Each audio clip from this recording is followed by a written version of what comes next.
السلام علیکم۔ آج ہم جس سورہ کی تفسیر بیان کرنے والے ہیں وہ ہے سورہ واقعہ۔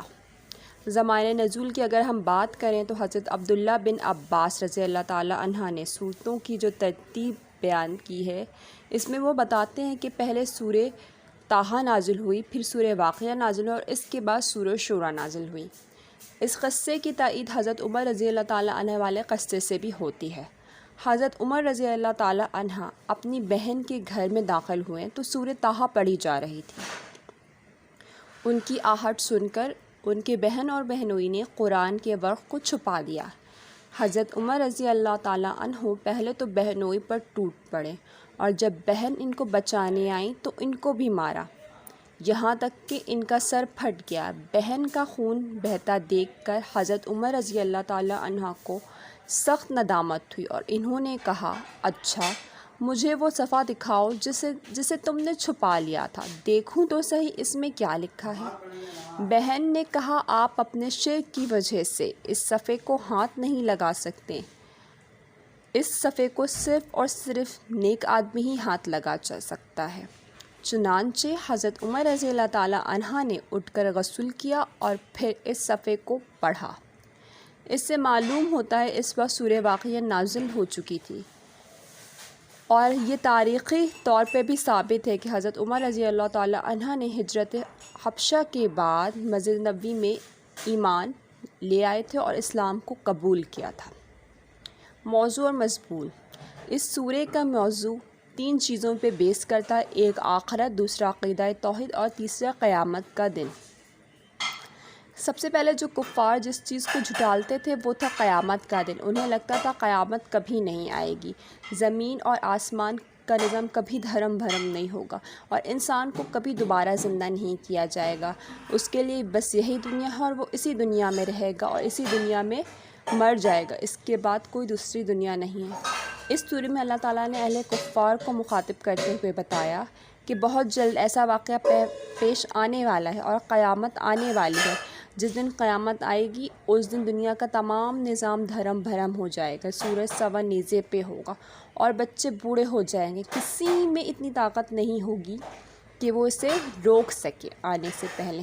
جس دن یہ آئے گی اس دن یہ آ کر ہی رہے گی اور یہ بہت جلد آنے والی ہے، اس لیے ہوشیار اور خبردار ہو جاؤ۔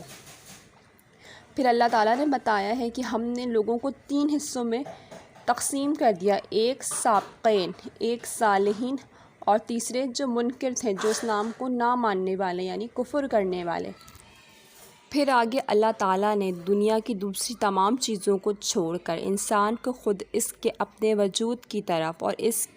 کی غذا کی طرف جسے وہ کھاتا ہے اور اس پانی کی طرف جسے وہ پیتا ہے اور اس آگ کی طرف جسے وہ اپنا کھانا پکاتا ہے توجہ دلائی ہے اور اس سوال پہ اس سے غور کرنے کو کہا ہے کہ وہ بھول گیا ہے کہ جس خدا نے اسے بنایا اور اسے کھانے کے لیے کھانا دیا، پینے کے لیے پانی دی، کھانا پکانے کے لیے آگ دی، تو وہ اتنا بے بس اور اتنا ماند ہے کہ انسان کو بنانے کے بعد بھول جائے گا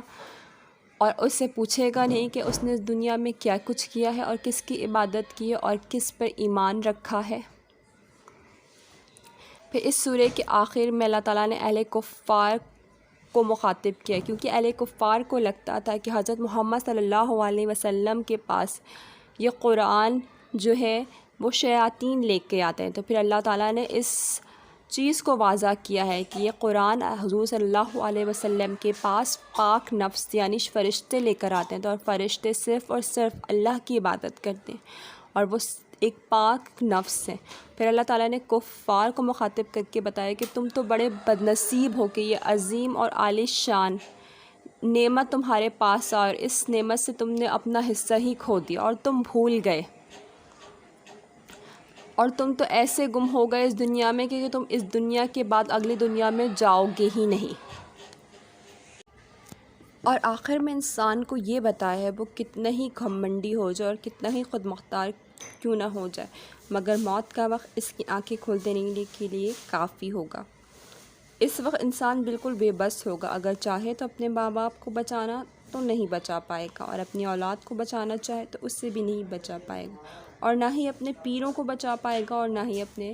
مرشدوں کو بچا پائے گا۔ سب انسان کی آنکھوں کے سامنے مرتے چلے جائیں گے۔